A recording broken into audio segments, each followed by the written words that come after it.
and welcome to Shredded Cels, episode 44. I am your host, Alex Schmitz, and with me here today is Andrew Gleason. Hi there. Peter Frank. Hello. Austin Lefante. You got right. You're the first podcast host to get right. Podcast Coast. Yeah. We're just coasting through. You tried. I'm already done. Coast. And Dan Isler. Hello. All right. Yes, if you're listening to us for the first time, you'd be interested to hear that we are part of Tech Eds, which is part of AVW Productions, a media production organization here at Ohio University. We here at Tech Eds do all sorts of cool things with video games, movies, music, anime. We have a blog, we have a iTunes page, we've got a YouTube page, AVW Media. We've got all sorts of cool coverage on all sorts of cool media. But we are here today to talk about anime, specifically 3 of the fall 2013 anime that have been being released as we speak. Kill la Kill, Beyond the Boundary, and Samurai Flamenco. Well, before we get into those, we're going to talk about a little bit of news and the animation we've watched since last time. Austin, I guess since it's been a while since you've been on the podcast, it'll just be any animation you've been watching in the past month or so. Yeah, since this is my second time on the show. Yeah, you were on the Nichijou podcast, right? Right. Okay. Well, before we get into that, I just want to talk. There hasn't been much news this week, but there was one thing that was interesting because you guys know it was about a month ago now, I guess. Hayao Miyazaki, acclaimed director from Studio Ghibli, said that he's retiring, and he's like, "I'm for real this time, guys." Because he's said that after every movie is made for a long time now. It's like Hideo Kojima. Just retires after every game, and then there's another one. There's always another one. Well, Metal Gear Solid 4 was supposed to be the last one. Oh my god, it was an ending, and then he just made Peace Walkers, and now 5, and it's just, yeah. But Miyazaki, same way. Moving on. It looks like he's retiring for this time. Yeah. Well, it was interesting. When asked about what Miyazaki would be doing after retirement, I think this is one of the producers at Ghibli, Suzuki, replied, "I think he will serialize a manga. From the beginning, he likes drawing about his favorite things. That's his stress relief." Then one of the people in the audience asked, does he like samurai sword fighting stories set in Japan's warring states period? There's a Japanese name for it, but that's the translation. And Suzuki responded, "That's what he is drawing now. He'll get angry if I talk too much. Let's stop talking about this." So he's sort of saying there that Miyazaki is apparently drawing some sort of samurai manga. That person in the audience was clearly a plant. Well, no, it says he is the program host. So he was the guy directing the thing. So I guess it's not the audience, but it would be cool if it was a plant in the audience. We must know the information. And then I think it was at the same conference, Isao Takahata, who's the guy who's directing the Princess Kaguya movie that's coming out, and he also directed Grave of the Fireflies and has been with Ghibli forever. I still need to watch that. Mm-hmm. What, Grave of the Fireflies? Yeah, it's on my to-do list. Yeah, me too. Be prepared to be depressed for the rest of the day. No, I heard that it's Yeah. just the saddest thing ever. It's also one of the best. I'm American and Japanese around the world. One of the best anime movies ever. I know, I hear good things. I hear just super good things, but it's also just the saddest thing ever. So I'm no, I want to try this. I want to see how sad this Yeah, is. it's something worth watching once. I own it actually on Never DVD, again. but I have not gone back to rewatch it just because it just tears. crushes you. You might call me crazy. I didn't even cry during it because for me, there's 2 different types of sadness, at least for me. There's the type of crying where you just get really emotionally attached to the characters and you burst into tears, when something sad happens. And then there's the type where it's just utter crushing depression, not to the point of tears, just where you're just feeling down, really depressed for the whole day. That's sort of the feeling I got from watching Grave of the Fireflies, because literally in the first minute of the movie, the main character says, "This is the story of how I died." So you know what the ending is going to be from the beginning, and it's just trying to get you attached to these characters, so then you just get so sad when they die. Exactly. So it's good, but it's so crushing that you only want to watch it once. But anyways, this guy also commented on Miyazaki's retirement, saying, Miyazaki said, "This time I am serious, but I think there is a decent chance that may change. I think so, since I've known him a long time. Don't be at all surprised if that happens." So basically he's saying yeah, I know Miyazaki said this before, so I'm not, and he's reneged on it, so I don't know if this time he's for real or not. Which I guess I can get, because I definitely can see Miyazaki as this guy who wants to settle down, but he's just so creative and enjoys animating so much that he can't just retire, So I would be surprised if in a couple of years he's I've got a new project. I really want to do it, so I'm gonna do it. Fair enough. I mean, we'll let him do Which- whatever he wants. Yeah, I mean, like, obviously, I'm fine if he retires now, and The Wind Rises is his last movie. But if he wants to make another movie, you're all for it. You've earned the right and more. So make all the movies you want. Just gotta meet him before he dies. I need to Good. stalk him. Let me know when that happens, because I'd like to talk to him too. But No, I don't. Even, I'm not even sure I have to like speak to him. I just see him. Oh, yeah. I That'd don't. be pretty. That's setting the bar really low. It is setting the bar yeah, really low, because but he's like, an ancient man that lives all the way in Japan. yeah. No, actually, the bar is pretty high in that one. But like talking to him, you get to complain about Princess Mononoke. I think he might punch me. Oh my god, that would be that's why it would be the best. Yeah. So you meet like this legendary film director, and you're like, "Hey, so this is a problem I had with one of your movies." I am not that guy. I will You're not not complain about it that to his guy. face. Yeah. Or at least become his friend first, then complain to him about it. Because if you Well, just start off your well, if you're conversation his with that, he's friend, not going to then like you you very much. If you're already his friend by that point, it's just well, you want life. You're like a word at one internet. One internet. There you go. All right, so now we'll get on to the animation we've watched since last time. Andrew, what have you been watching? Really only two things. Is we rewatched the second season of Korra recently. And it's funny about rewatching it is I'm not as angry at Korra as I remember being. I sort of 'cause figured that because you know the development is coming. The development is coming, and she's really only like really bad for 2 episodes, and the rest of it she's kind of fine. So it's see, like, yeah. that's the thing, because obviously I was sort of defending Korra when we did the Korra podcast. She's angry in episodes 1 and 2, but resolves that by the end. And also justifiably so in it. then, yes, and then 3 and 4, she's not really mad at anyone except for Unalaq in the situation. So Yeah. that's completely understandable. Episode 5 is where people Episode get 5 mad and at her. 6 were the problem. But 6, she just shows up on the shore and No, she never has mind. So amnesia. it's really just 5 that she's really only irritating. And the only problem we had with it is because we were watching it week to week, so you're thinking like, oh my god, you were so annoying in that episode, and you were kind of annoying in these episodes. So she's really only bad in one of them. It came down to the point where like a lot of her dialogue was simply just like yelling at people, and I guess. I was curious, watching episodes 1 and 2, like, does it clarify exactly what's going on with the spirits and the portals? Because I remember that being vague when I watched it the Yep. first time, and Yep. okay. Still nothing. And then the only other thing I watched like the first 2 episodes of Anohana. Oh, nice. So I'm going to finish that. That's like, good. Soonish. It's really good. By the I end of the love month, it Anohana. will be done. I swear. Okay, I'll hold you to that. We got Thanksgiving break coming up. That I'll do. All right, Peter. most of the same things except for him as Andrew, except for Anohana. But I also watched part of Digimon Season 4. I believe I got like 20 or 30 episodes in, up to the point where the Warrior of Darkness joins them, and it's not bad. It's just there's nothing extraordinarily distinctive about this season. A lot of the characters are kind of one notes.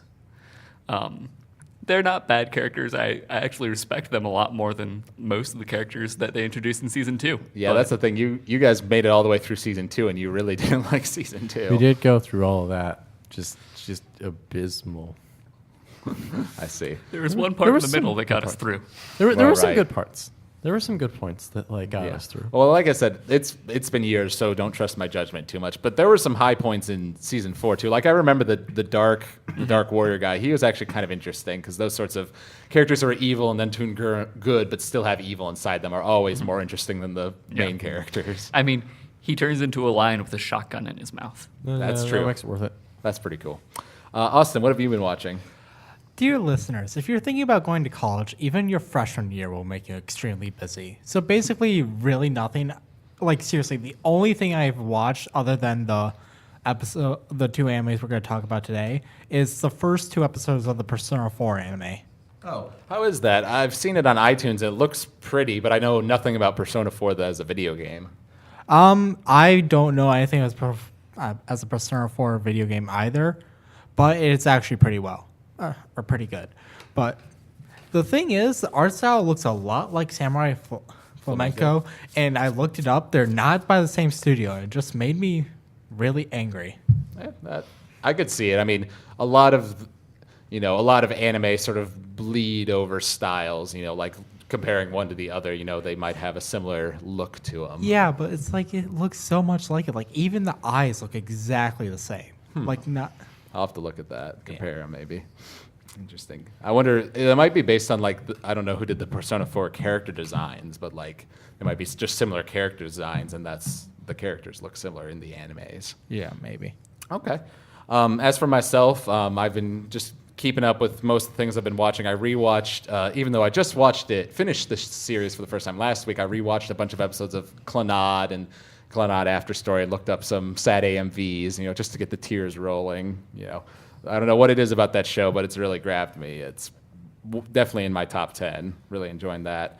I've obviously watched the 3 series that we'll be talking about today. Been keeping up with those. Log Horizon had a pretty good. The most recent episode for that was actually pretty good because it's sort of seeming to be showing the direction that the series is, the series-wide goal has sort of been introduced in this episode, and that's kind of exciting. Nagi no Asakara, I just watched that before I came here, and things got pretty intense in that episode. I wasn't expecting that. Matt and I watched the first episode of an anime called Dusk Maiden of Amnesia, which is sort of interesting. The first half of the episode is this girl talking with this boy, and all throughout it, things are moving in the room, and she keeps on talking about whether there's a ghost there or not, and all these things are being interacted with, but invisibly, she can't see it. And then the episode, it reaches the halfway point, and then it goes back to the beginning of that scene, except now we can see this ghost girl. It seems like all the characters can see the ghost girl except for the one newbie character, and it just replays through the scene, but how it actually happened with the ghost girl there. So it was an interesting concept, but it didn't really grab me. I'm not sure if I'm going to watch more. And then the episode 15, if you want to call it that, the second OVA of a Gargantia came out, and that was actually really cool to see, some cool backstory I didn't expect. So all those were good. And how about you, Dan? Well, my plan was to watch a little bit of Cowboy Bebop, maybe start season 5 of Digimon. I don't know what the subtitle for that one is. But instead, I just watched Kill la Kill and a little bit Beyond the Boundaries. I think it's a Data Squad is the Oh, yes, there it is. subtitle. Data Something Squad. like that. I think it is Data Squad. Then 6 is Cross Wars. Yeah. And Some 7 X. Fusion then? No, Fusion Yeah. is actually the dub of Cross Wars from what I read. Oh. So Digimon Miami Heat. Is that the season 6? Is that the one that's coming to Nickelodeon or yeah, whatever, or Cross was it Wars Disney? is- I don't it's remember. on I think is it Nick or Disney? his name it's Dick. I mean Nick. Wow, that was Well done. It's the Disney and the Nickelodeon. It's just like Sure. Sure, psych major. We can keep that in, right? Yes, we can keep that in. I mean, it was just was that a Freudian slip? Isn't Yeah, that what they yeah, say? that. Yeah, that. Yes, interesting. don't read So- too much into that. We'll move on to the main topic for this week, which, as I mentioned before, are these 3 anime, Kill la Kill, Beyond the Boundary, and Samurai Flamenco, all new, animes that have started airing in the fall 2013 season. And I think we'll start with Kill la Kill because that is the one. Well, I guess before we get into that, we'll real quick go around the table and everyone say how far they are in each of the 3 series. Because as for myself, I'm up to date on all of them because I've been using Matt's Crunchyroll account, so I've been watching the episodes the day they come out. So I'm up to date on everything. Andrew, where are you? On all 3 or just Kill la Kill? On all 3. Kill la Kill. I haven't watched this week's, which was episode 6, right? Episode 7. 7 is the most recent So one. we watched 1 through 6, and Beyond the Boundaries. What'd you show us up to? 5? Yes. I think Yeah, 5. Boundaries are 7 maybe. No, I showed you up to 4. You showed me up to 4, so I'm up to 4 on that, and I'm up to. So you didn't watch any more of it? I haven't. I was kind of busy this week. I was busy this week, and then Flamenco. To where you watched it with me? Yeah, which was Episode 5. wasn't so, that all of it so far? Well, today a new episode came Well, out. I haven't watched that today. Right, right. I didn't Okay. watch anything today, but And you're the same? Yeah, I'm Peter? in a common state. Okay. Austin? Up to episode 6 with Kill la Kill and Samurai Flamenco. It's only the first 2 episodes, but I'll be fine if I get spoiled. Okay. And none of Beyond the Boundary? No. Okay. I've been a busy man, Alex. Fair enough. And what about you, Dan?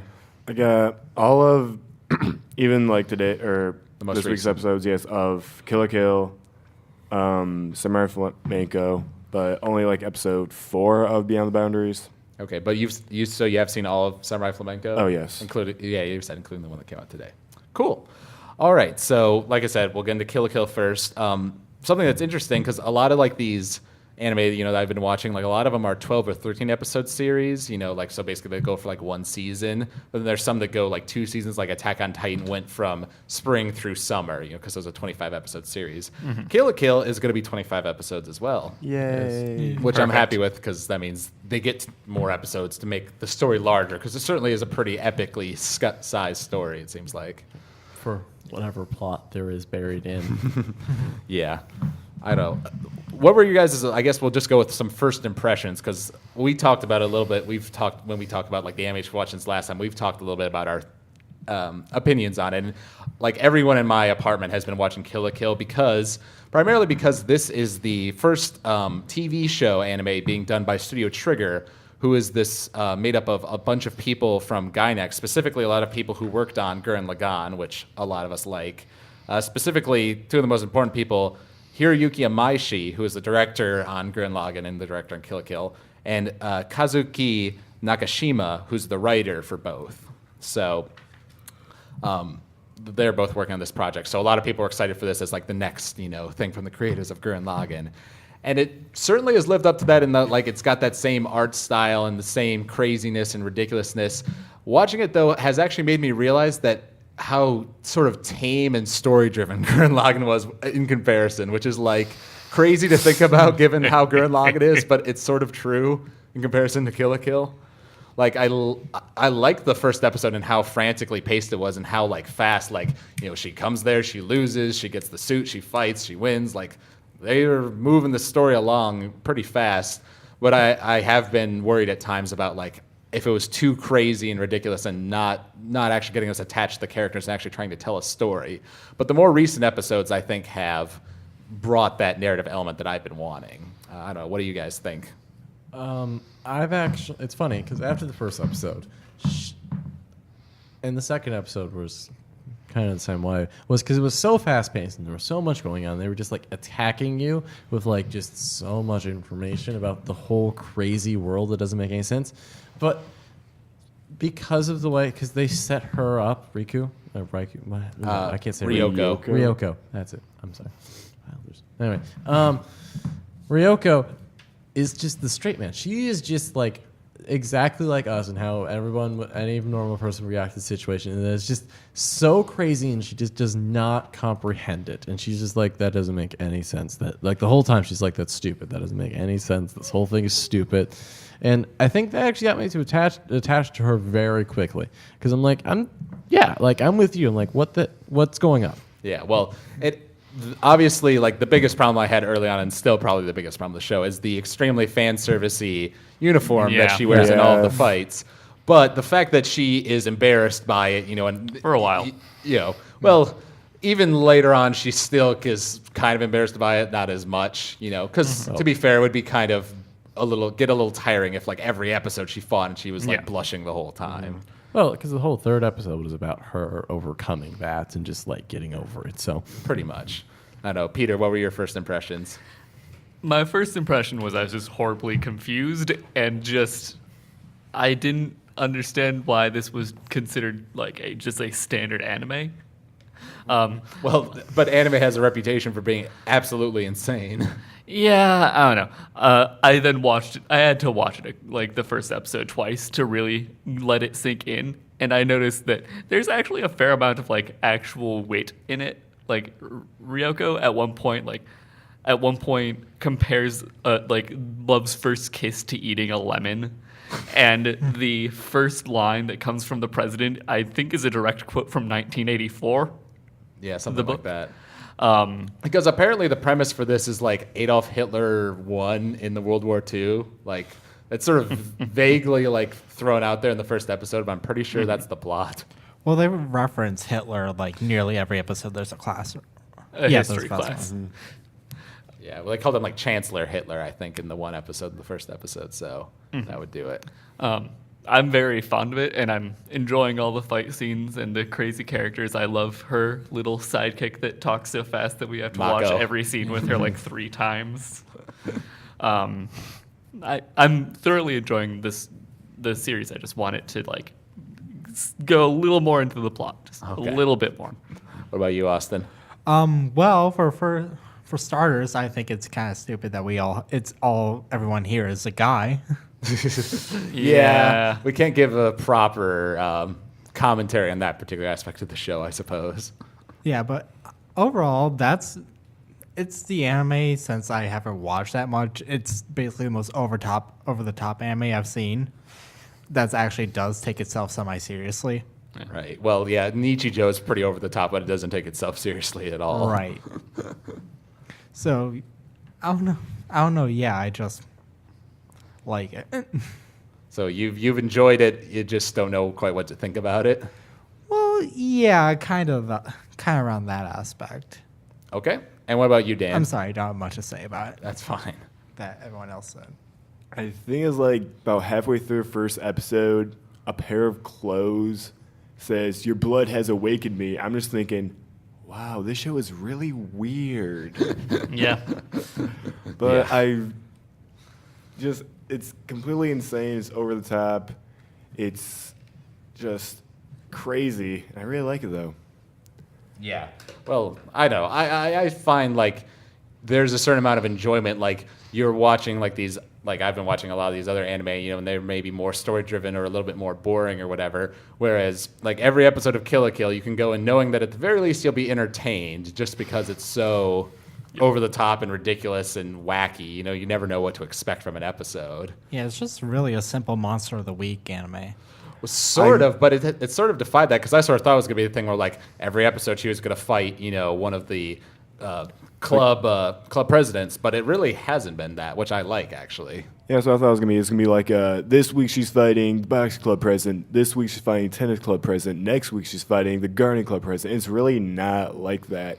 It looked like it's gonna be just a rinse, wash, repeat kind of plot, but it's becoming more than that. Yeah. Well, that's what I think is interesting about it, as far as it being unpredictable, because then you've got like episode 3, which definitely surprised me in that like I wasn't expecting her to start fighting Satsuki Kirin until like the end of the series, but no, they have like this huge battle in episode 3, which was awesome to watch and probably the best action the series has had so far, And it was almost felt like a video game at the end where she's like, well then, if you can conquer, like beat everyone and conquer my academy, then you can face me again, sort of thing. Which that's sort of where like the real hook of the show, like the real part of the show seems to start in that episode, because by then she's fully unlocked Senketsu and everything like that. And then you have this really epic episode, and then after that you have episode 4, which was just like very filler-esque and just this random wacky little adventure, got to get to school on time and avoid all these traps. And then it was fun. And then you followed up with episode 5, which was actually pretty dark, and Ryoko almost gets killed by this badass hunter guy. So like it just cool. jumps all over the place as far as like where it's going. And you got that even for those who have seen the most recent episode. It ends with something with Satsuki Kirin saying something about a re-election like thing. Yeah. I didn't quite get what she was referring to there, but obviously something big. And then the preview for the next episode was something with the Ira Goro, whatever his name is, the big guy who's like the disciplinary head of the student council. Apparently the next episode is about him trying to learn how to drive, like going to driving school. Oh, goodness. I don't even know where that came from. I mean, Sure, fine. whatever. imagine him in a tiny little beetle. Yeah, that's what I'm imagining. Yeah, that will totally happen. I mean, I'm sure it'll be hilarious, but just like, okay, so at the end of this episode, you had this awesome hook for like this big revelation to come in the next episode, but now it looks like the next episode is going to be a wacky filler episode. So it's like, I don't even know what to expect from you, Trigger. Watch the last episode of the season just be like a slice of life in Mako's family. I would be upset if that were the case. I Let's would be leave it at upset, that. especially after how Gurren Lagann ended, and you're just thinking, because I was just thinking after the end of the 3rd episode, because that was the episode I was like sold on the show. I'm like, it only goes up from here. Right. Like, Theoretically, if this is anyway. like how, if this functions in any way, shape, and or form like Gurren Lagann, it only goes up from here, Well- and that's pretty high. Well, we were talking about that because I think you can definitely make the argument that the early episodes of Kill la Kill are better than the early episodes of Gurren Lagann, just because like by episode 3 you have this huge battle going on between the main heroine and the main villain, and so things are moving pretty fast. Whereas Gurren Lagann had an awesome first episode, but it took its time, building up to episode 8. That was where things really got real. But the question is, will Kill la Kill reach the epic heights, and just sort of have that upward curve of excellence, that Gurren Lagann had, where by the end it was just so ridiculously awesome. One argument I would have is I'm not entirely sure that the first few episodes of Kill la Kill are in fact better than Gurren Lagann, because at least I feel Gurren Lagann does a better job of introducing people to the world, and I feel like while we all seem more or less okay with the just over-the-top fan service nature of the show, that can really be a ruining point for just the series overall. And if that's just the first episode is just that, then that could really just turn people flat out off. I mean, we have a bit of time before Yoko shows up, and that the majority of the cast is not her. She's not the main character. Yeah. Whereas this, it's just true. That's the plot. Although one thing I do appreciate is that at least it's not so fan servicey except during the fight scenes, because she usually wears the uniform for the last 10 minutes of an episode or something like that. So it's not like it's all the time at least, but it is definitely a thing where I would completely understand, someone not wanting to watch Kill la Kill because of the excessive fan service in it. It's one we've talked about where it's this is not one I would want just some random stranger to see me watching, because they'd probably think, this guy's a weirdo. So about Kill la Kill's fan service, it's self-referencing though. She in the second episode, she's facing tense where she goes hitting into a wall. She's upside down. I think Mako's wow, you really like fighting when you're almost new. She's that's not what I'm doing. Yeah. Well, I did read. I don't fully buy it, but I read this interesting thing on Tumblr that someone posted. It was basically a comparison of Kill la Kill being about the male gaze, which for those who don't know is basically how men perceive women in society, as these sex objects, and a woman is their significance in society is equaled by their physical beauty. That whole sort of concept.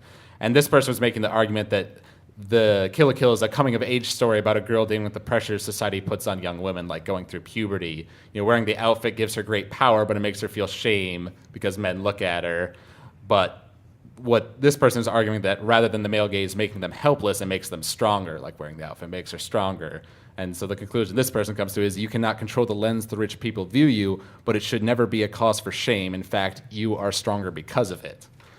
So it's an interesting way to look at the show. I still think they put it in there because triggers kind of notorious, or I guess Gynax in general, in Gurren Lagann and the sort of shows that they worked on, they've had a lot of fan service. They definitely appeal to that sort of market. But I can see there being a deeper level that can be read into it, something. I hope there is, because the third episode was hinting that there is, in fact, a deeper, metaphor to this whole aspect. Because when they were fighting each other, they were saying, what's the president's name? Kiryu Satsuki. Kiryu Satsuki's Sengetsu, its name was Purity. Junketsu. That was its name. Yeah, it was purity, and it was all about, it was her wedding dress. And you're looking at that, and you're because what was our theory? That it was the show was about treating sexuality as if it's not a thing and just ignoring it versus accepting it and using it to your advantage. Because her philosophy was, it's not sexual unless I make it sexual. I don't care. I could be completely naked for all I cared, and so long as I don't consider it a sexual act, then it's just not sexual, and I just don't. Yeah. Whereas, the main character clearly finds it sexual and is just accepting it at this point. And when she accepts it, ignoring she your gets sexuality versus the just full accepting power. it. Mm-hmm. That's interesting. And I did sort of the twist that they did with that, where, because her whole thing in the third episode was well, if this random transfer student could do it, Satsuki Kiryu, can do anything, and she just puts it on, and even though it was pretty obvious that her mom and dad did not want her to do it, it was locked up there, in that case with all those pins on it and everything. Mm-hmm. And later in episode 6, that's the one with the one Elite Four guy where he fights Ryoko. Mm-hmm. It's Ryoko, sorry. It's sort of shown that it obviously is having some sort of adverse effects on her body. Cause she was taking a shower whenever it was oh, it's draining, isn't it? Or something like that. Mm-hmm. Which is something that they definitely seem to be going towards, because in episode 5 with the with the hunter guy who shot all those pins and stuff, it seems like there was someone in his past who tried on a kamui or some sort of life fiber Goku uniform thing, and it killed her basically, or did something really bad to her. And that's why like he's fighting against all these uniforms. So obviously, and he talked about like making sure like Ryoko wasn't devoured by it or controlled by it or whatever. So there's obviously a very real danger to using this thing, and Ryoko hasn't had many side effects with it yet, but I think there's something coming down the line where that's going to come to a head. I think the line was like it started like controlling her and like being like a parasite. Like it was because it's known that the Senketsu is alive. Well, it literally sucks the blood out of her as she fights. So yeah, it already kind of is. Yeah, I mean like a living being though. It's like talking to her. I think like he said something about it was being a parasite and took control over her body. So maybe that's what's building up to like that. What's the? Can't remember her name now. The main villain, you mean? Yes. Satsuki. Yeah, she looks like Sabrina from Pokemon. I don't know why. A little bit. Yes, but Satsuki, like, that's what's building up to her. Hers is called Junketsu. Yeah, Like that's that- the one that stands for purity. Yeah, like that one's literally going to take control over her and make her helpless. Yeah. Maybe. And one thing I definitely noticed is that Junketsu, Satsuki's one, has both its eyes, whereas Senketsu has one eye like with an eye patch or a scar or something. So I think there's significance to that. Like maybe when he opens up that eye, it'll unlock more power or something like that. Something Didn't to they that say effect. that the father had an eye patch? I think he did, yeah. Oh God! He did. Please don't. Yeah. I hope that is not her father. That'd be weird. Oh no. I mean, that's almost weird. Is like, why is it reveal so much of me? It's like, well, it was just your father's taste. Yeah, that was a little like, yeah. Oh, You wanted your daughter to wear this then. thing? You're a little messed up. Yeah, but they're clearly like, at least the people that were part of this organization, because there's the naked, teacher. nudist beach. Nudist beach, because the Nudist teacher's beach. always like stripping whenever he's explaining Yes. like In episode exposition. 6, his nipples glowed. I thought they were That's going to true, shoot they did. lasers. I was actually kind of excited. We were I was- hoping. I mean, We can dream, right? but they clearly are like just like no, I don't like they don't care. Like there is no like sexual boundary to them. They're just like yeah, we're very open with it, and we're very Well, I Naked. thought it was funny in episode 6 where she was interrogating the teacher about it, and he just kept on saying like nudist beach, in English, and she was just like thinking he was just being crazy like he was before. yeah. And he was like, that's our giving name. her like cryptic right. not answers, and he's like and and at she's the end he was like, "Ugh." at the end he was like, that's actually the name of our organization. I'm not lying. God dang. Yeah. So I don't know. I think those plot elements that they have gotten to with like the Goku uniforms, and what do you guys think about, obviously the big mystery of the show is who killed her dad? Because personally, I subscribe to the theory right now that Satsuki Kirin at least knows something about who did it, but I don't think she did it. I definitely think it's someone else. I don't either. I don't think she did it, and she doesn't seem like she even has the other half of the scissor blade. So My personal thing is I'm going for the mother of Satsuki. Because she seemed to have more power overall in the relationship. When she was actively going to get her Goku uniform, the guy guess. was like, "No, your mother forbids it," and she's like, "Yeah, I don't care." Her mother is obviously powerful, but I personally think I would think it'd be cool if it was a third party, like someone we don't know about. That would be great too. I mean, I'm trying not even to plot this show. Like, I'm not even going to try and touch the thought process of these writers. Yeah. Well, it's both kind of cool, but also a little disturbing when you think about it. That basically Ryoko, sorry, damn it, took the blade that killed her dad and is just like using that as her main weapon. And I do think it's awesome from a design perspective, though. Just the idea, okay, take a pair of scissors, just take half of it away, turn it into a sword, and it's really badass and awesome looking. Or a tennis racket. Yes, I can work as a tennis racket. She's just too powerful for normal tennis rackets, after all. Yeah, I actually like. Sorry, was someone gonna say something? I was gonna say how basically I'm predicting that Satsuki's basically gonna kill herself through the thing, because one of the morals I'm trying to see through is that it's about like women growing up, and Satsuki is trying to like grow up too fast, and that's why she's getting drained by it. While Ruko is like, oh, I'm doing this fine. I've accepted it. Interesting. So like her demand for control and trying to be so overly mature is part of what's draining her so bad when using it. Even though she's 18, but let's just Yeah. Well, semantics. Yeah. Yeah. Well, she's apparently already has control over almost all of Japan, supposedly. You know, like I think it was North Japan, wasn't it? I don't know, because weren't they saying like the tennis team was supposed to go like play a quote unquote tennis game with someone, but that tennis game was actually basically like to get control over that school's region. It was like one of the few that they hadn't gotten yet. So She was in the Kanto region in episode 6, which makes me think she was also just doing her job as Sabrina the gym blanker. she is Sabrina. Oh my God. Where's her psychic powers then? Well, I mean, she doesn't need to use them. She can kill people with teacups. Yeah. Oh, and she can also make lights flare whenever she needs them to. Like she must have a nice lighting crew up there on top Yeah, of that and building. And she can Dude. spawn stairs whenever she wants. Yes, apparently. Psychic Pokemon, man, they're OP. They're OP as hell, man. But I was going to say earlier when you mentioned the tennis thing, I know some people weren't a big fan of the second episode, but I actually liked it quite a bit just because it was like, it had the cool little action scene with the tennis fight, but then it was also just silly, you know, like especially when Mako did her, you know, the second one of her little rant things, you know, of which I've seen like some things online, like it's obvious that the people who did Gurren Lagann, you know, these people at Trigger, they're really big anime nerds, just for like old anime in general, like how Gurren Lagann was like this callback to all these old mech shows. And apparently there are a lot of like, if you're a big old time anime fan, there are a lot of references. Like Ryuko made some shape, like with like a circle, and like there's this symbol within it that's like a reference to like an old mecha anime. And there's all these things I've seen people post on like Facebook of like comparison, like look at this image from this anime and look at this image from Kill la Kill. You know, they're referencing it. It's like, hey, that's cool. So even though it goes completely over my head when I'm watching it, it's sort of cool that those people love those old anime that much to include references throughout their show and their.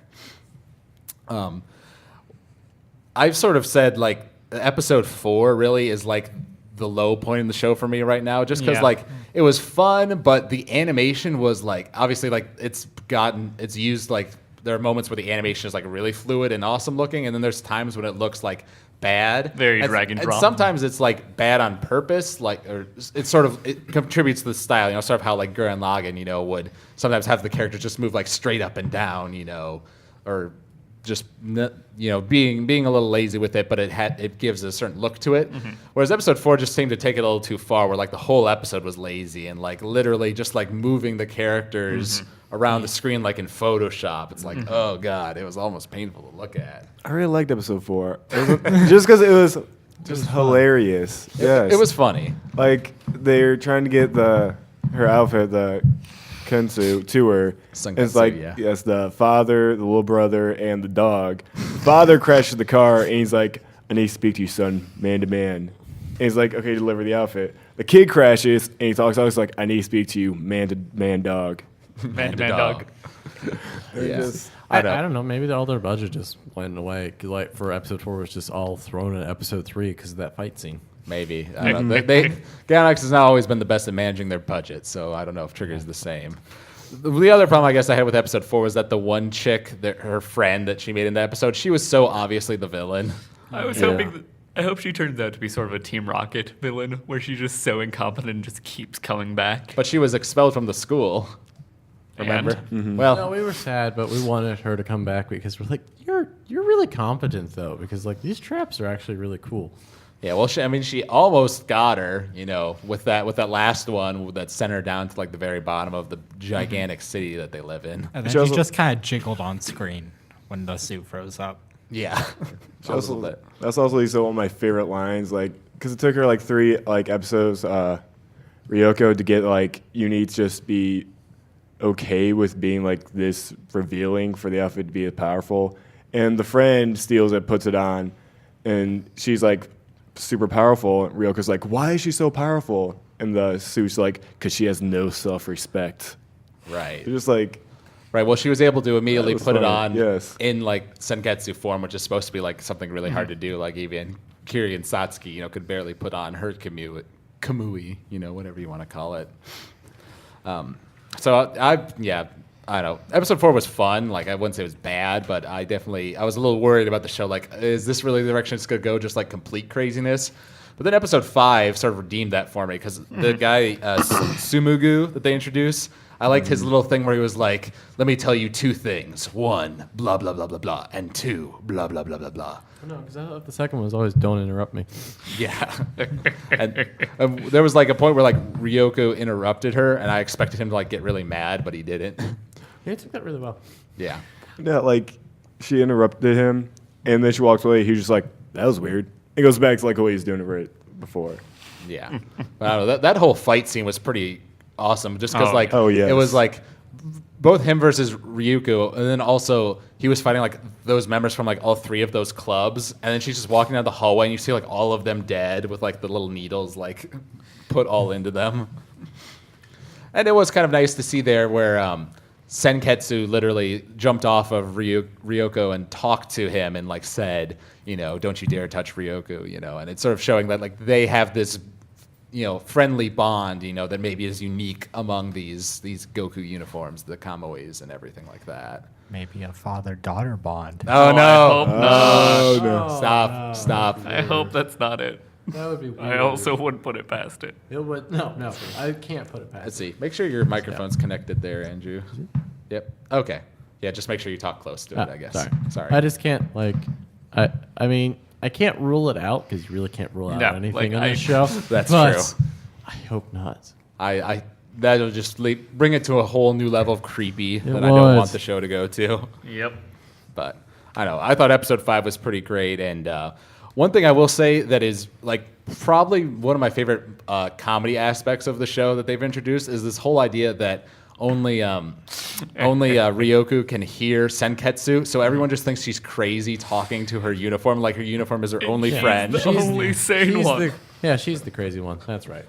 Yeah. I love it. Well, the mom's kind of sane. The mom's kind of sane, but Pretty also sane. just sort of Ditzy. she's 50s housewife. desensitized to it to the point Yes. that she's even a little bit crazy. She just accepts it so much that it's just like you're clearly not all there. Yeah. I don't think any of that family is all there, to be honest. That's one of the favorite things about Mia. Her friend Mako, yes. Whenever she does her like rant thingy, it's always slightly off. Like it's not correct. Like what's actually going on. It's just like what she perceives it. So it's like always either slightly wrong, or completely wrong. Just fun to see her like just going on about this thing. It's like that's not at all what's going on right now. Yeah. I forget which one it was where she was talking to the disciplinary chairman about like it was in episode 4 because he was like, oh, About why pajamas. are you in your pajamas? And she's like, no, see, her uniform is being taken care of right now, and this PJs is all she has to wear, and blah blah blah. And she talks to him about his pajamas. He's like, no, I sleep in the nude or something And then like she's that. like, no, you should never do that. You'll get sick. Promise you'll wear clothes to bed tomorrow night. And he's just like, who are you? Yeah, like you're awfully brave to be talking to like one of the toughest people in the school like that. And then we got episode 6, and I'm trying to remember what was in episode 6 again. I've forgotten already. Oh right, the guy, the Elite Four guy, Sanageyama. Is that what his name was? Something like that. But I was a little surprised at first because I was like, are we really fighting one of the Elite Four this early in the show?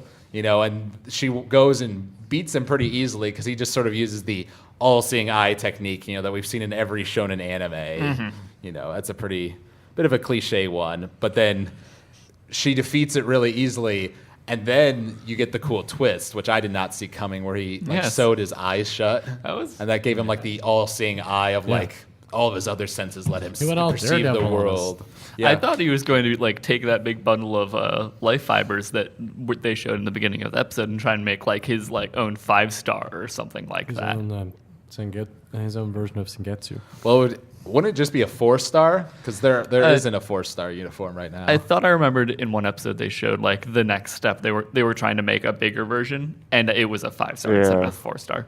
I might have been wrong, but yeah, that actually happened. But the guy lost control, and they said like at 5-star, you have no control over the fibers. But it was weird how a suit consisting of all life fibers can work. Right, because the Kamoes are 100% life fibers. So the idea that Ryoko is able to use it without any negative side effects is sort of interesting. Well, maybe they just don't, like the biology club or whatever, they just don't know how to make them. Yeah, And maybe. Father's It's the one sewing person club. does. Sewing club. Yeah. I think I was talking to Jeremy about it. He was making the point that technically the sewing club should be like the most powerful club because that's what they're we the were ones who saying. actually like control the life fibers, which are like, that's what makes the suits and everything.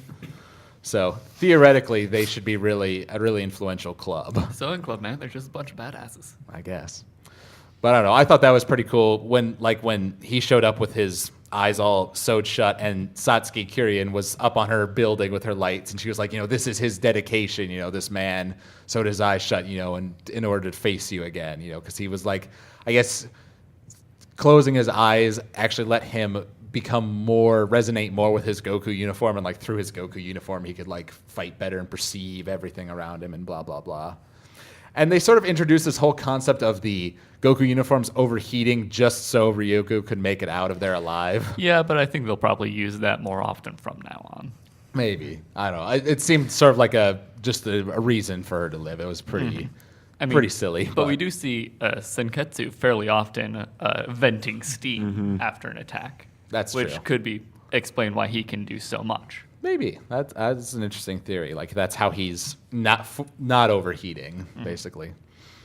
And I actually quite liked, like, it showed a level of storytelling depth, that I actually liked that the show is going to, where Satsuki Kirien was like, okay, let's have that tea. I promise you, like, if you beat Matoi Ryuko, I would have tea. So let's have tea. And he's like, sorry, but my tongue is too sensitive, to tea now. I can't do it. And it was a little bit, at least for me, I was like a little bit sad. It's like, oh, he can't enjoy that. Because those flashbacks with like Satsuki Kirien, like where she was a little girl, or when she's like gathering all of the Elite Four people as a middle schooler, when she beat Sanagayama for the first time. Like, I think it shows that she does have a human side to her. Like, she's not completely evil. Or at least she did. Or, I don't know. Like, the fact that in that episode she offered to have tea with him, at least she's friendly to people who she finds worthy, basically. If you're useful to her, then she actually treats you with some amount of respect. So, I don't know. I hope they go into that a little bit more, because I like the idea of Satsuki Kirien not being totally, evil. And I sort of get the feeling that her mother and father weren't the best parents to her, certainly is implied. Which I thought was another really cool moment in episode 6, where she gets the phone call from her mom, and you see her mom, and it pans out to some huge building, that looks a little bit like the city, like Satsuki's city, but it's just some big dome thing. And the guy, like it's a rock concert going on. Yeah, there. the guy who scores this show is the same guy who did Hiroyuki Sawano. He's the guy who did Guilty Crown and Attack on Titan. And there's some, certain tracks have started to stand out to me as I've watched up to episode 7, and others haven't. But that was definitely a cool one, where it got to her mother, her mom said a line, and then, this song came in. I was like, ooh, I like that. That's badass. It sort of, at least seemed to me we didn't see the mom's face, but we saw her back, and it looked like she had, a nice hat on and stuff. So I wonder if, her mom is, a fashion, diva or something like that. She controls the fashion world or something like that. I don't know. What do you guys think about that? If she controlled the fashion world, that would be pretty epic in this world where clothing gives you power. So she could be designing newer, I guess, cutting edge suits that make people more powerful or do give out weird powers. Yeah. What if these school uniforms are really just the training wheels, and the business suits are where it's really at?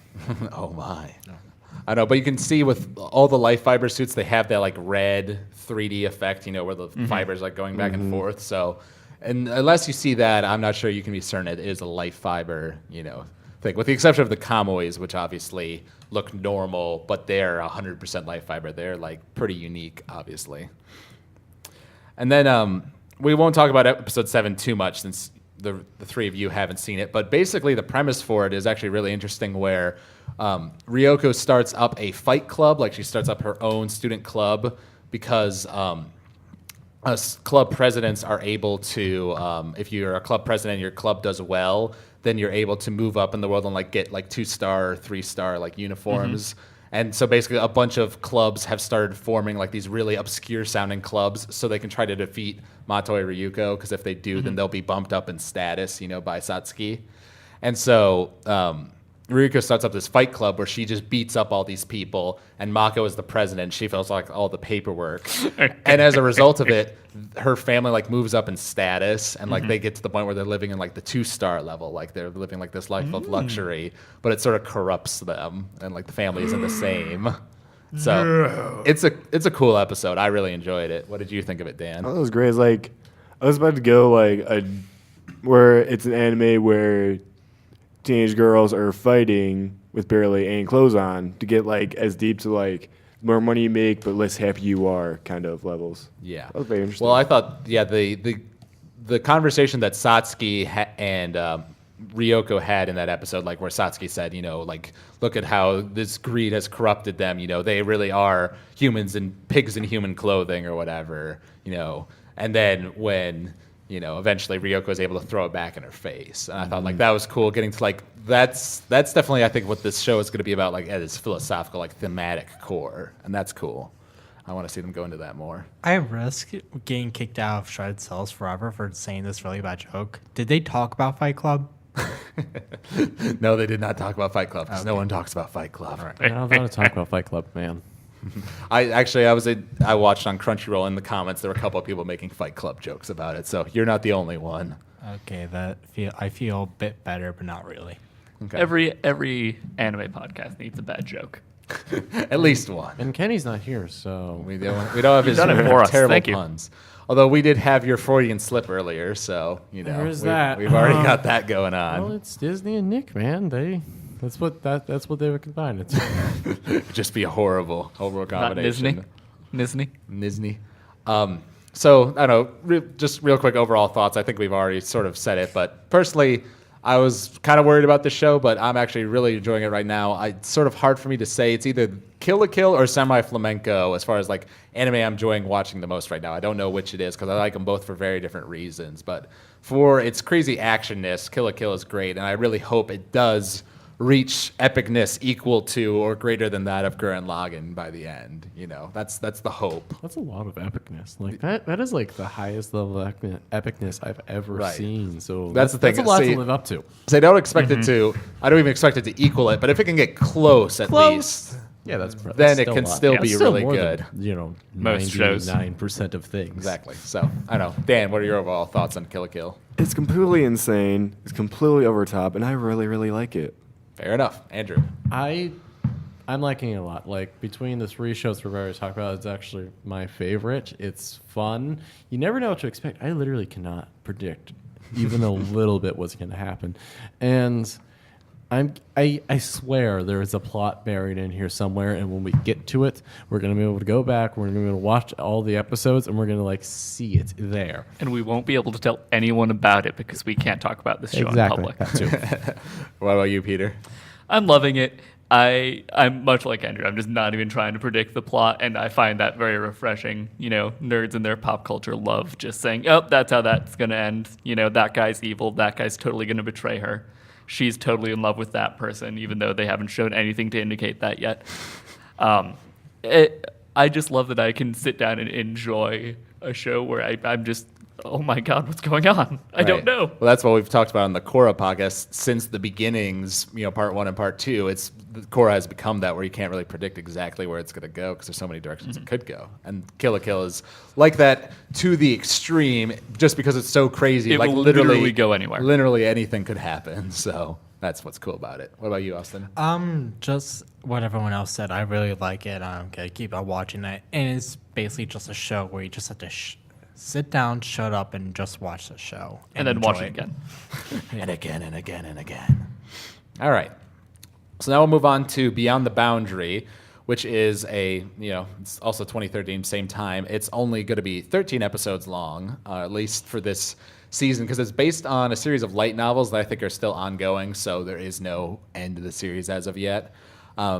Interesting to note, this is produced by Kyoto Animation, the people who did things like Clannad, Ki, or Air, like Haruhi Suzumiya, Nichijou, K-On, like they've got they're pretty well known, and they're free. You know, they're known for being like masters of animation quality. Like their shows always look pretty damn amazing, and this one is no exception. Like it's either this or Nagino Asukara, I think, for prettiest show of the season. Because while Kill la Kill is actiony and some of the animation is cool, it's pretty ugly.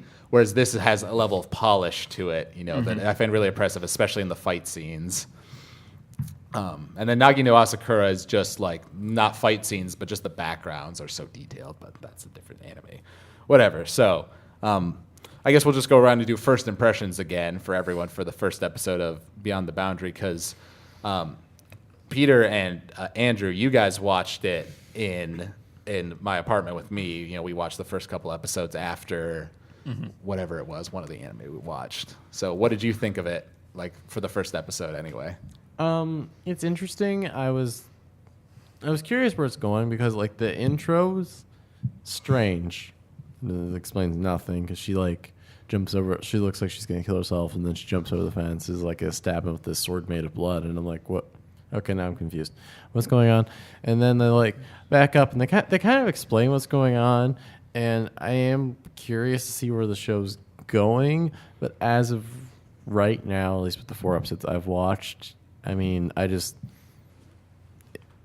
nothing it's doing so far that's like seems super like original to me. Like everything is kind of like I've kind of seen. I read a lot of like, you know, magic in the real world stuff. And it seems kind of like it's using a lot of those. It's falling into a lot of those tropes. Yeah, I mean, there's 1,000 stories with the humans, and then there are demons, you know, and then And there the are people. rejected clan, and the one guy who's half monster. And Yeah. Like I've seen a lot of these things before, and I'm just waiting for it to do something crazy and just like something completely out of left field. Episode 4 wasn't that for you? Because personally, for me, that's where I started No. really liking the show. Episode 4, it wasn't anything special, but I am curious to see where they go with the development that he is essentially like the Hulk, and but I am happy that finally after episode 4 that those two are going to become friends, because like you're staring at him like you two are going to become friends. Just get over, and she's just like fighting him every step of the way, and you're like no,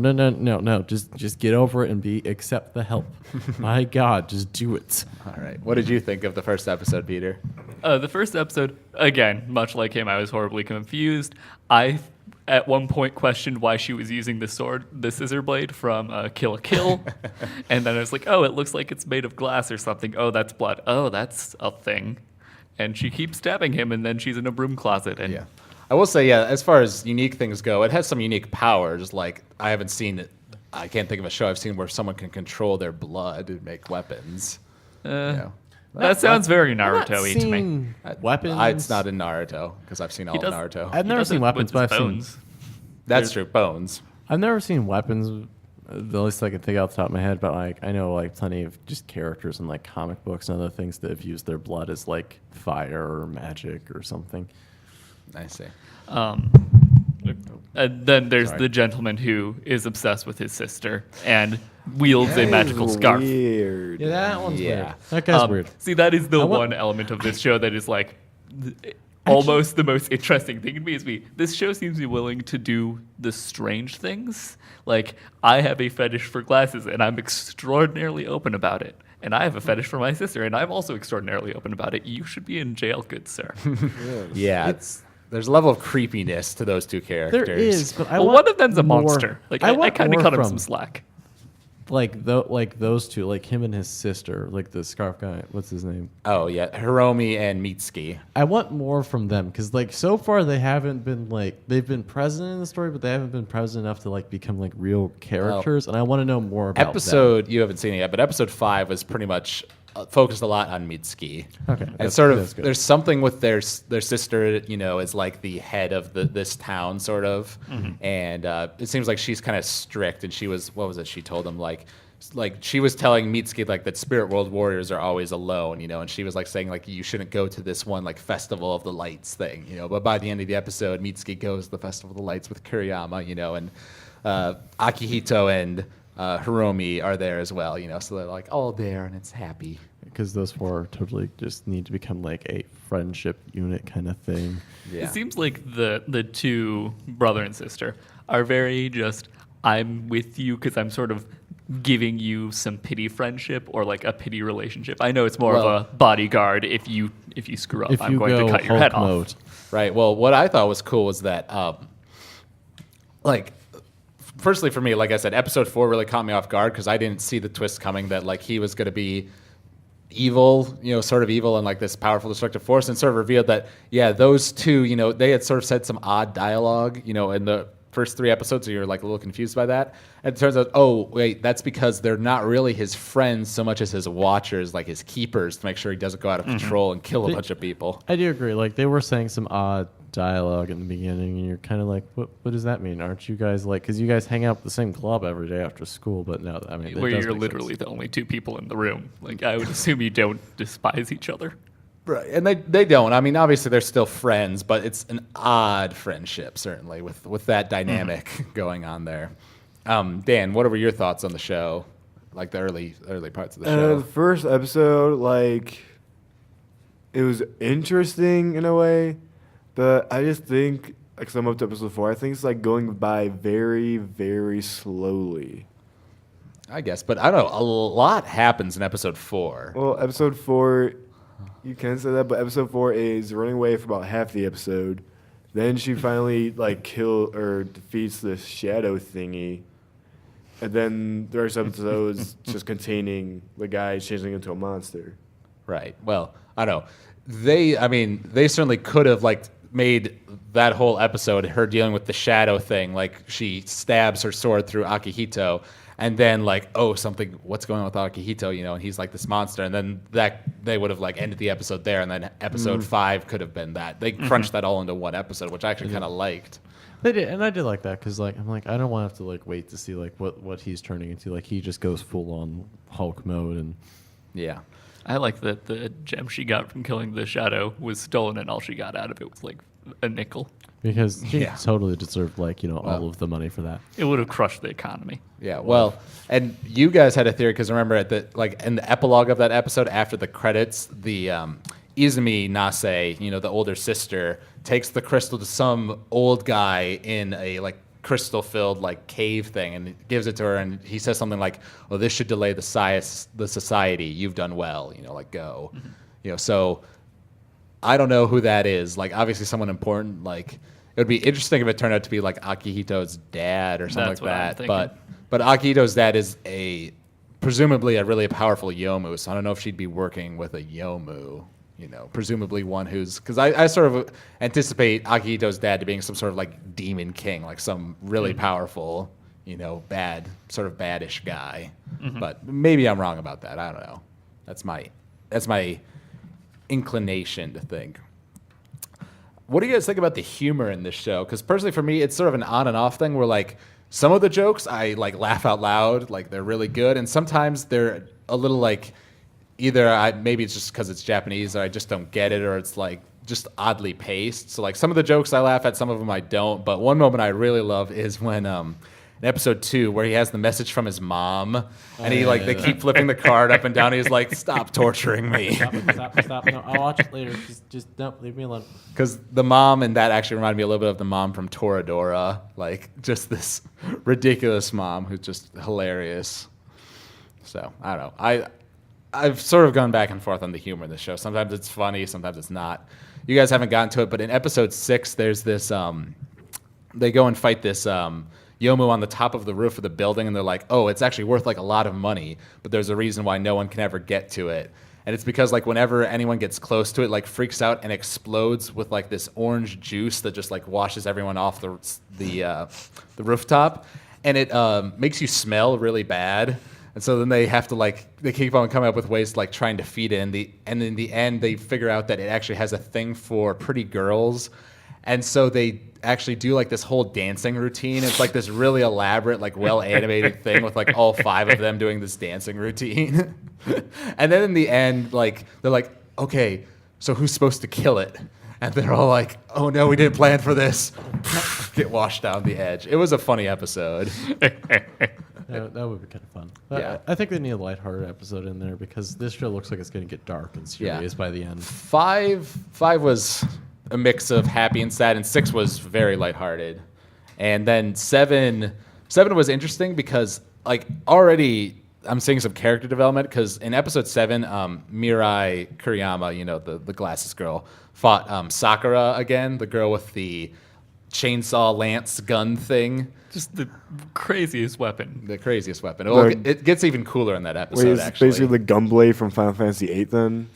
Or is it a It's little more bit like extra? it's a spear No, with a gun on it. It's a spear with a blade on top and also a gun, basically. So it's not a gun blade, no. It's more like a bayonet than anything else. A little bit, but it's a spear though. It's like a long pole arm thing.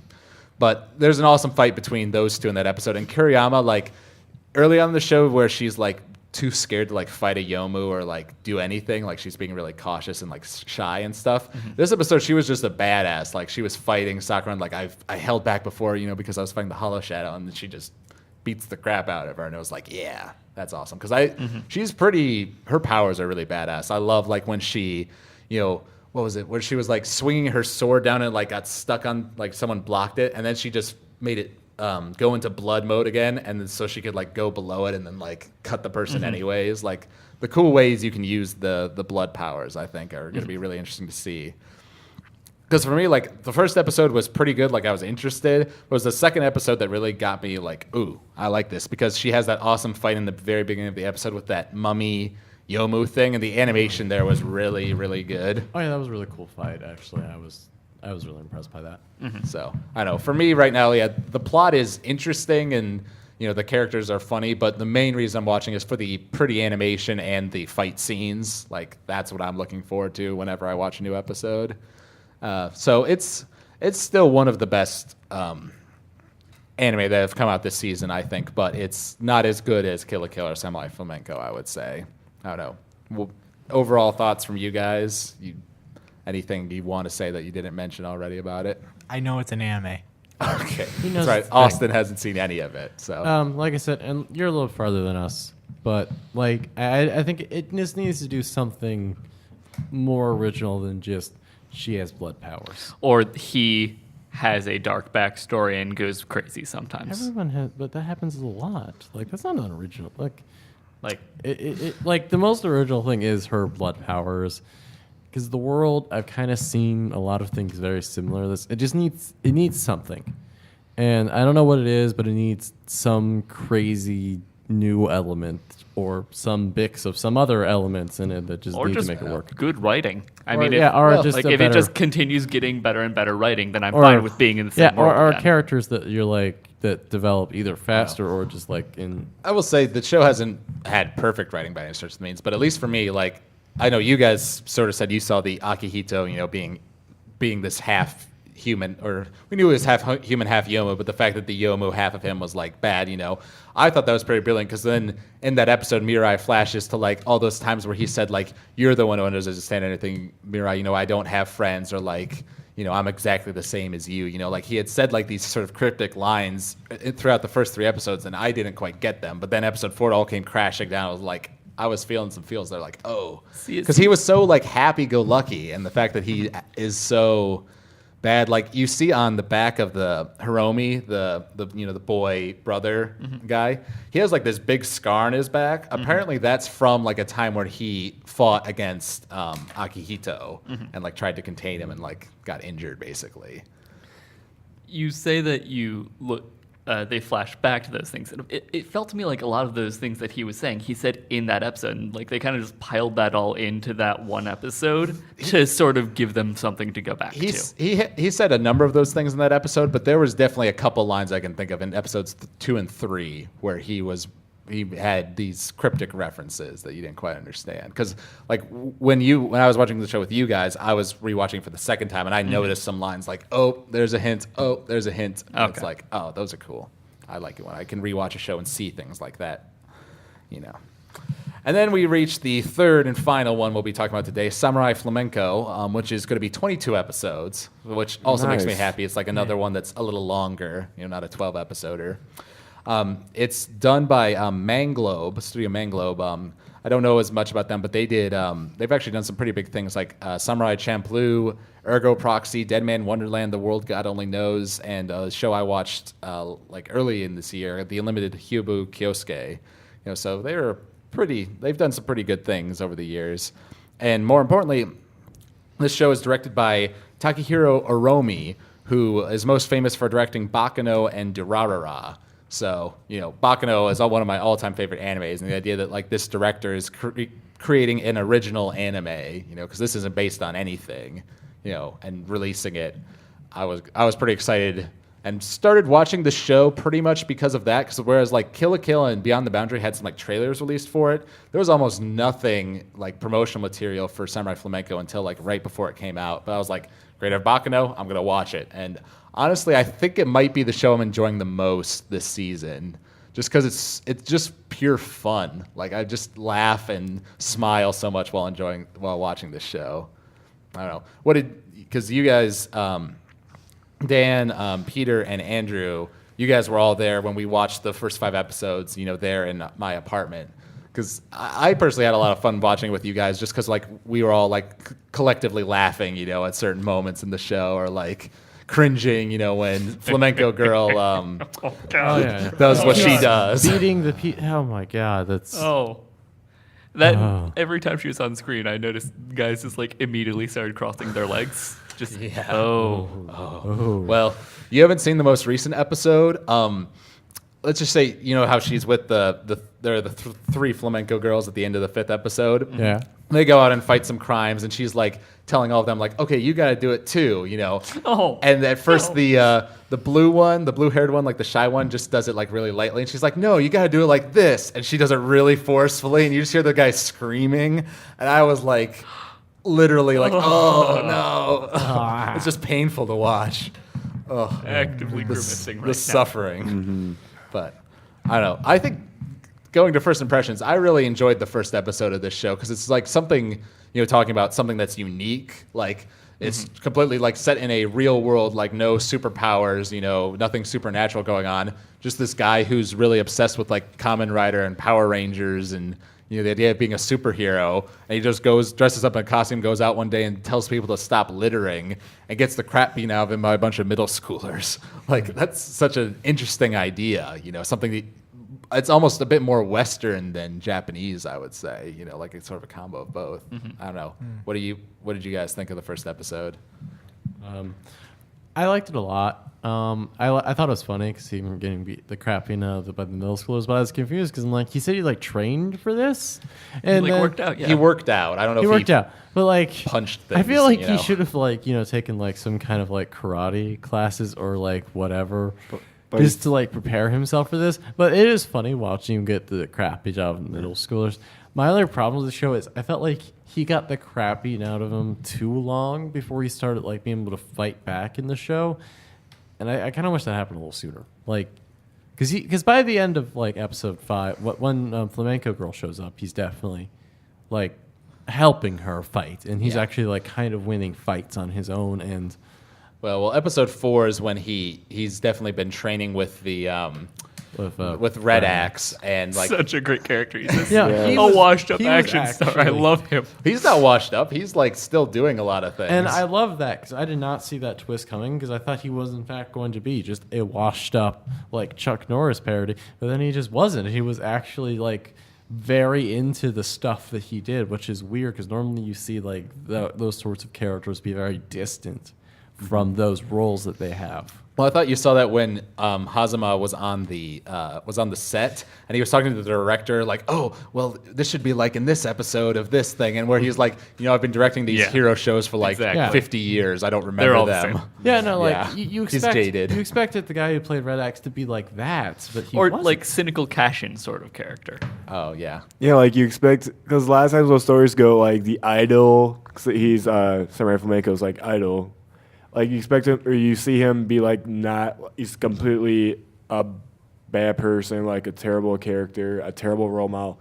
But it's completely different here. It's like he's actually really into what he does. He is actually a good guy, just very egotistical. Yeah. And he wants to help, except that he just he cares so little about other people that he just keeps taking jobs on the nights that he's supposed to come help. Yeah. Well, I wonder, because like that happened again in the 6th episode. I almost wonder, like, because it's totally believable that he's like going out and doing all these things because he is still pretty, popular and stuff.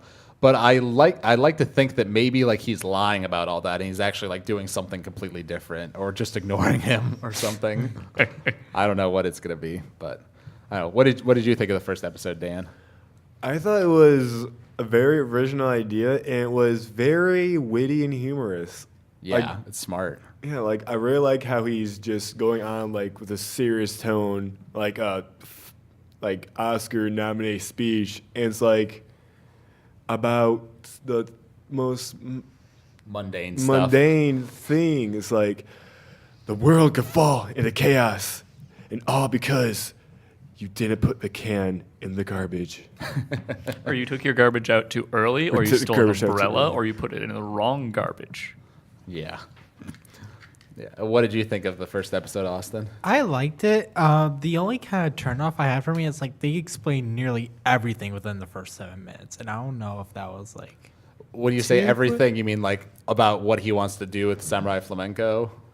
Yeah, I think there'd be like some sort of build up to that, not just like a quick scene. It's like, oh, you burned my costume. Let me tell you everything about my life. I guess. Yeah, they did kind of front load a bit. Well, he doesn't have any other hobbies or friends with his job and his Psycho manager. yeah, so it's like I can Yeah. understand the psyche behind that. Like this is the first person probably talked to outside of like his manager and whoever he's had to work with for like a good long while. Yeah. Well, I think it's in episode 2 where we meet the manager for the first time, and she comes over to his place and like grabs his face and is like gripping it as she's like Squeezing it. telling him like all this stuff. I was like, yeah, I'd be scared of her too. if she I was my worried he was manager. gonna pop. Yeah. I don't know. I just loved it. Like it's episode 2 with the umbrella thing, because like that's a little thing I didn't know about Japanese culture, that like umbrellas are the number one stolen item, because I guess that's like a thing where you put them in those little trays at the beginning of shops and stuff. And he had like, I forget exactly what he said, but he was talking to Goto-san about it, the police officer, and he had like had a whole theory about how like, the umbrella and like jaywalking and all these like small crimes, solving those are actually helpful, to solving wider issues, or like these are the things that, because people let them slide, they'll never stop because no one stops them, So no one cares about them. So I'm going to care about them. I'm going to make society better, by stopping jaywalking and littering and blah, blah, blah. And you see that in like darker stories pretty often. Like you're in this terrible city, you're in Gotham, where no one cares about crime because you can't do anything about crime, and then the superhero comes in and does something about it. But now it's just this world where he's actually going after things that people can, like today, would consider mundane. It's like, oh no, someone stole my $5 umbrella. Right. Shoot. Yeah.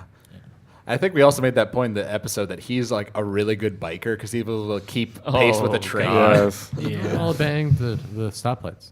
That's right. Always. He is lawful good. True. Although, really but is then lawful good. he used like alleyways and stuff to like get there faster. So I guess it makes sense. That was actually a little bit like not epic, but it was a pretty climactic sequence because like the animation was nice there, and he like falls off the bike and like gets up to the guy and like give back that umbrella, and everyone pulls out their phones and starts like videotaping it. But someone stole my umbrella. Right. Well, he's like, well, we'll get yours back next. I was like, oh, he's so like genuine. That's why I love this main character so much. And I do also like this idea, like it's obviously set like in modern day because like Twitter and Facebook and like social networking and YouTube is what's getting Samurai Flamenco out there, making him like this, mystery thing. Austin, you said you saw the first 2 episodes, right? Right. So did you stop watching it because you just weren't interested, or just because you ran out of time? I ran out of time, to be honest. Okay. Well, I definitely suggest keeping to watching it because it is really, really fun. Because episode 2 is also, I think, where we were introduced to the pop singers.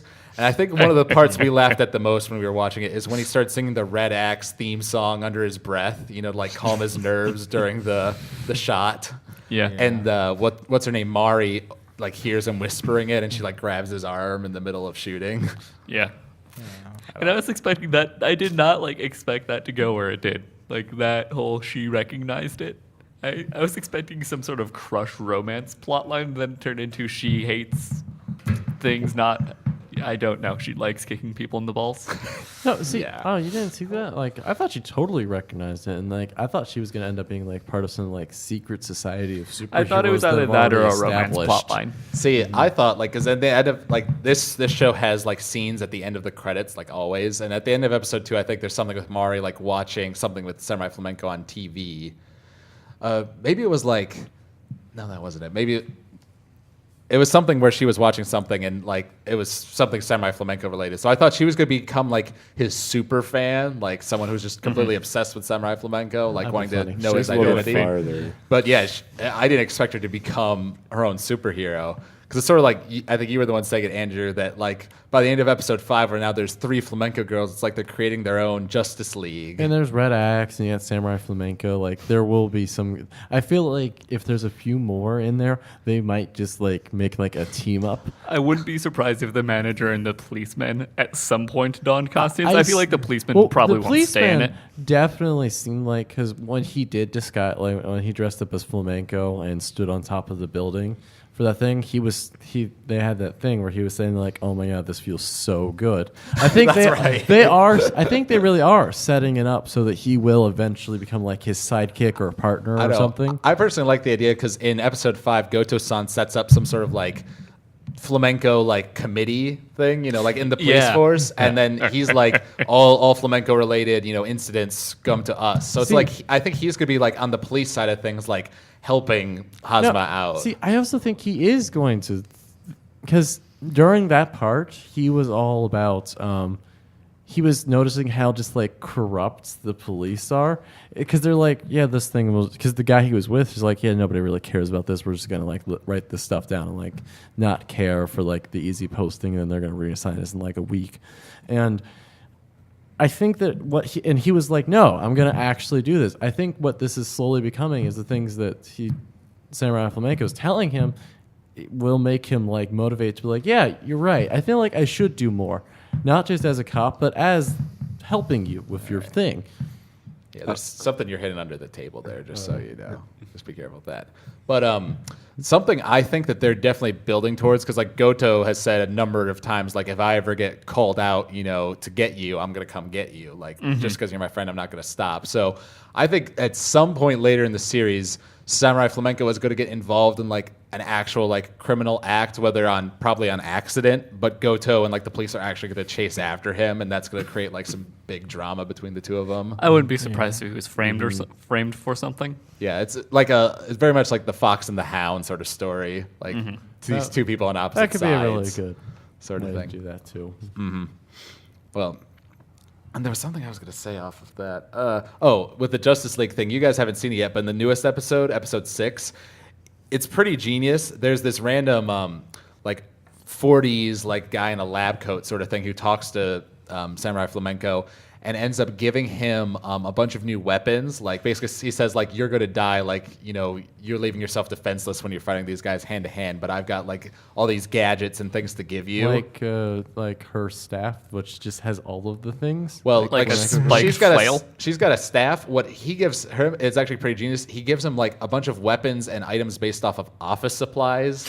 Like he's got like stapler nunchucks and like a thing that shoots like an eraser at like high speeds and things like that. That's kinda awesome. And he says like, because these are office appliances, they're not weapons, so they can't like arrest you for using them. That's brilliant. I love it. So weird. You'll see it when the episode comes up. It's actually pretty badass. My favorite is the measuring tape grapple. Yes. Oh god. It's a measuring tape that's a I tried to grappling do that hook. when I was a kid. It didn't Yeah, I work. tried to do that too. Like the hardcore ones, it doesn't work. They slip off, and then I'm just your worried dad about yells the at you. high increase in office supplies related accidents and deaths in Japan. Yeah. Because when Flamenco Girl showed up for the first time, like on the one hand, I was like, while she's actually like a much better fighter than he is. And then she presses that button on her staff and it turns all spiky and you see like blood coming as she hits the people. It's like, ooh, this is getting like kind of bad. I'm wondering if she doesn't turn into a villain at some point. I wouldn't be surprised. Oh, it just seems like they're re- definitely taking it that way. But she's just really crazy. Like She is. even without like the Flamenco Girl like alter ego, she's just crazy on her own. Yeah.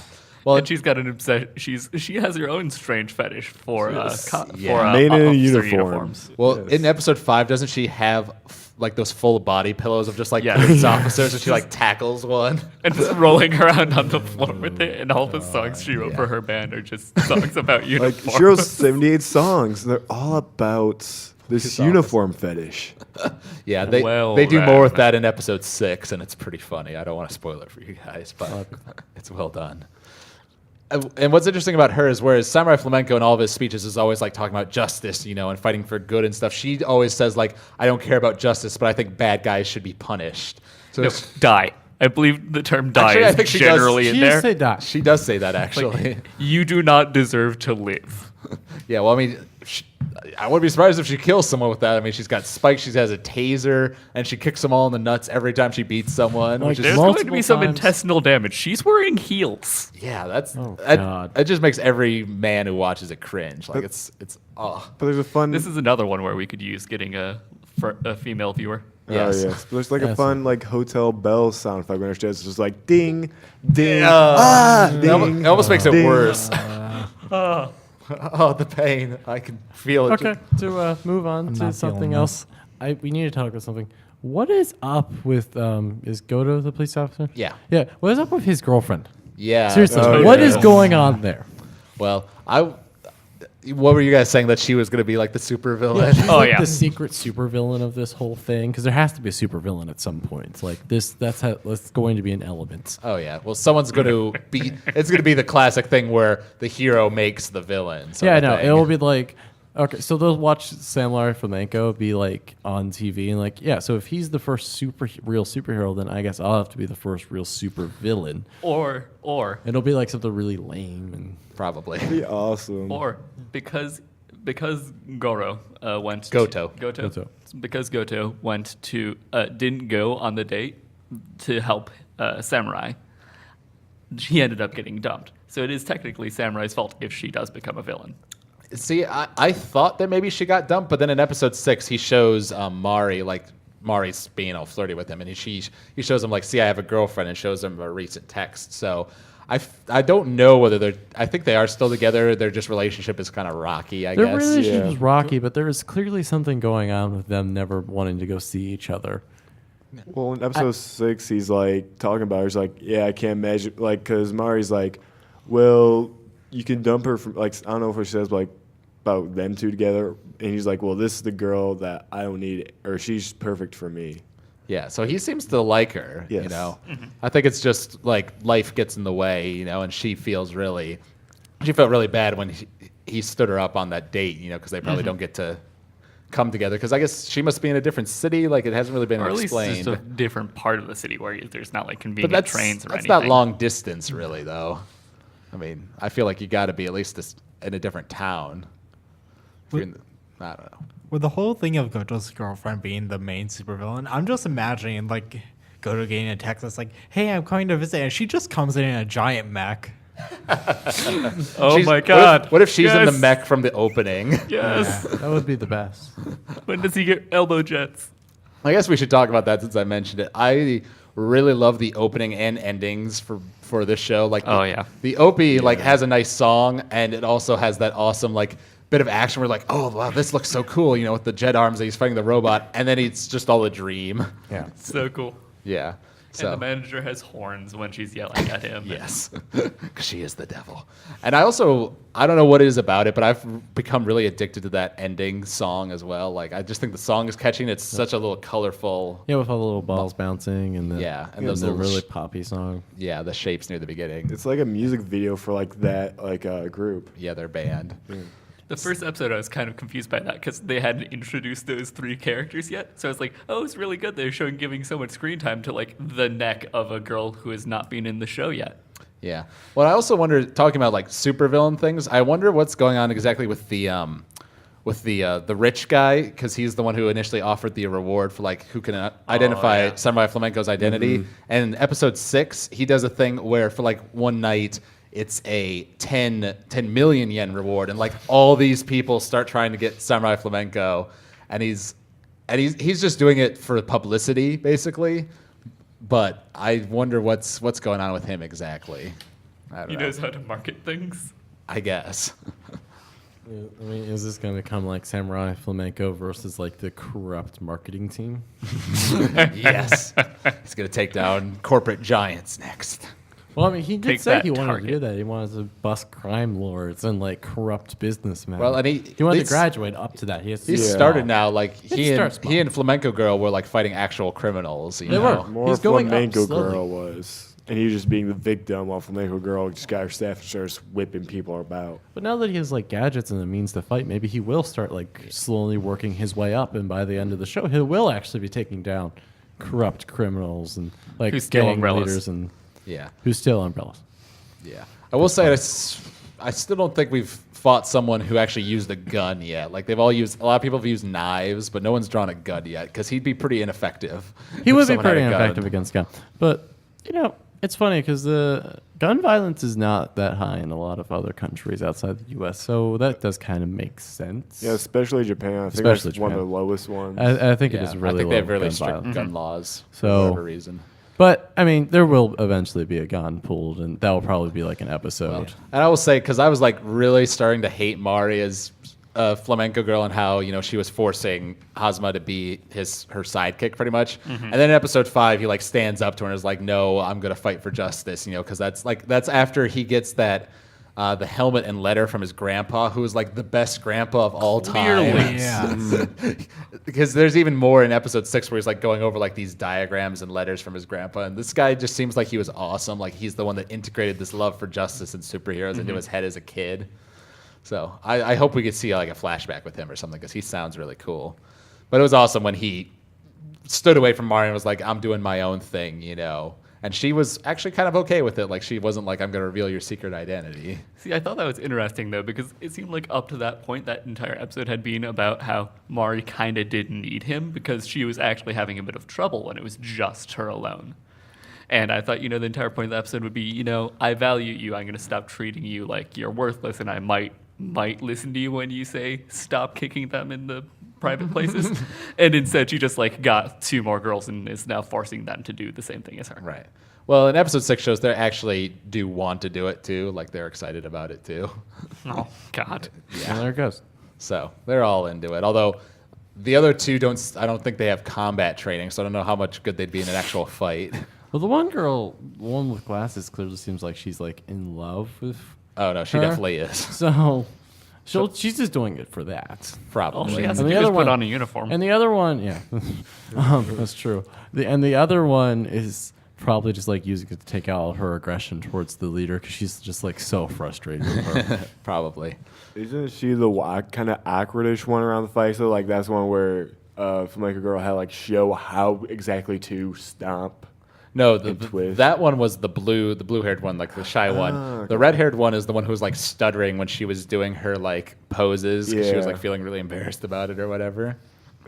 But then in episode 6, they're like the 2 girls are like doing like practicing theirs for Mari, like for approval, like what's your catchphrase gonna be, and like she actually gets like really into one. So it's like I think she's gonna actually like get really into this superhero Oh, thing, God. which will be kind of funny.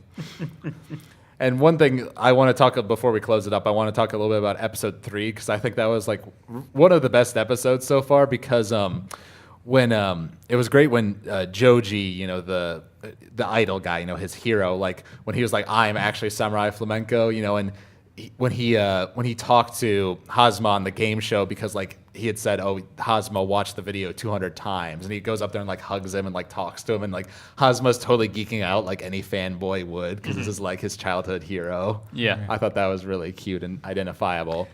What if he's secretly a villain and that's why he's never coming to help? I don't know, but then why would he keep his identity a secret and stop being Samurai Flamenco? Like he obviously Because he wants a hero to fight. Maybe. Ah. I don't think so. That'd be cool. I could dig that.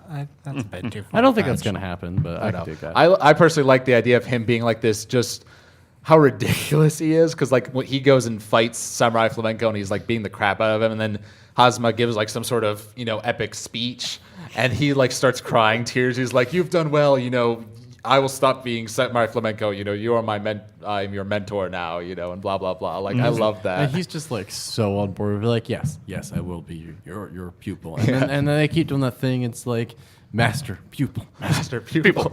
They're just getting so into it. And the cop's like, I think he forgot his name. Yeah, so he's like, does he know his name? Yeah, because he actually he's the one who teaches him his actual fighting moves. And he goes and poses for him by like going out in public and saying like, "No, I'm not Samurai Flamenco. The real one is out there, somewhere." On that roof. Yes. So I don't know. I'm personally like I didn't know what to expect for Samurai Flamenco going into it. Like I said, not really knowing that much about it, but I am been very pleasantly surprised, and I'm really enjoying just how it's sort of like I said, it's just fun. Like I just sort of smile and laugh as I watch this show. I'm sure it will probably get darker and more dramatic later on, but I hope however it ends, I just hope it doesn't lose that spirit, because that seems to be sort of like the core of the show. That's what I'm really liking so far. What are your guys' overall thoughts on Flamenco? I had a lot of the same feelings. I don't like it better than Kill la Kill, because I think Kill la Kill is just so much fun. But no, I agree. It's a fun show. It's a really kind of interesting concept. It's definitely a different take, because I've seen, like, as the comic book nerd I am, I've seen this kind of like concept be used a lot, and I do think they're doing some kind of interesting things with it, with him being so dedicated to it and have his childhood hero not be jaded. And there are some things like that I think are making it stand out from like the crowd of superheroes in the real world. Kick ass. Kick ass, very easy concept to like come up with. And I like it a lot. I think it's going places. I am curious to see how they handle like supervillains and sidekicks and other tropes from the superhero genre, because like I think that seems to be one of the things that they're having the most fun with. What about you, Peter? I absolutely love it. For me, it serves a very different purpose from Kill la Kill, because Kill la Kill is something I am not allowed to talk about in public or tell anyone exists. Whereas this, I can be like, True. this is also just a very easy anime to introduce people to, Oh, because yeah. it's actually fairly tame, except It for is. Flamenco Girl, and even that is just sort of kicking. like, you know what? Get used to it. This Cool. is Yeah. get Well, used to it. You let lot because worse. they do that because it's funny. And They do. Yeah, and they do it like knowing that how it's supposed to make you feel. Like Kill la Kill, it's sort of up in the air whether you're supposed to be disgusted by the fan service or turned on by it. But in that show, it's very obvious with the sound effects and everything. What Mari is doing, you are supposed to not like. Yeah.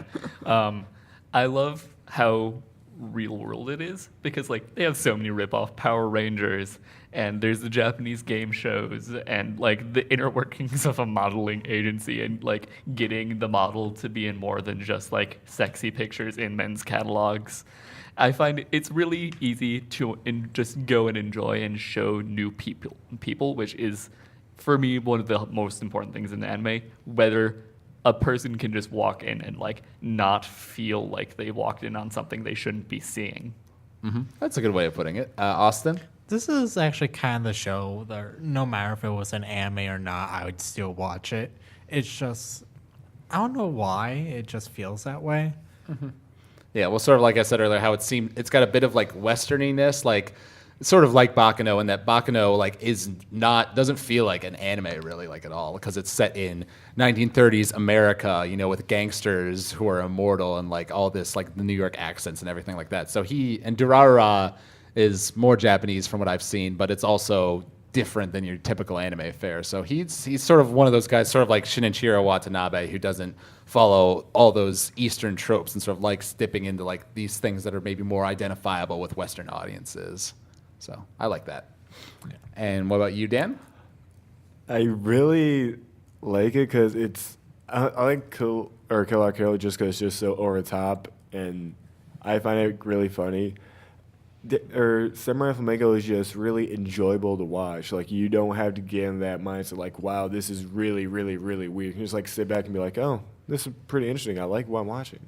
And again, I like how you said it's like a really good like one to introduce to people who aren't used to the like over the top anime like Kill la Kill. Yep. Yeah. I mean, there are plenty of anime that I like a lot, like things like Gurren Lagann or Kill la Kill or Fooly Cooly, that are like animes I would never in a million years give to a person I wanted to introduce to anime. Like, you want to find something, that is not so anime-ish and Japanese-ish and weird, that scares them away. So things like Cowboy Bebop or like Full Metal Alchemist Brotherhood or, something like Samurai Flamenco, like those are more along the lines of something I would show a first-time anime watcher, I think. All right. Well, I think we've had a good discussion on these shows. Personally, just from the ones I've been watching the fall 2013 season, these are the three that I enjoy, like, because I watch them all these things every week. These are the three I always look forward to the most. So they've all been really good so far, and hopefully they continue to be good into the future. As far as what we're going to talk about for next time, because next week is going to be it'll be the last podcast we do before Thanksgiving break. I think we're going to talk about the first 16 episodes of Ruby, as well as the new episodes of Korra, because that'll be our last time to talk about Korra before the season finale.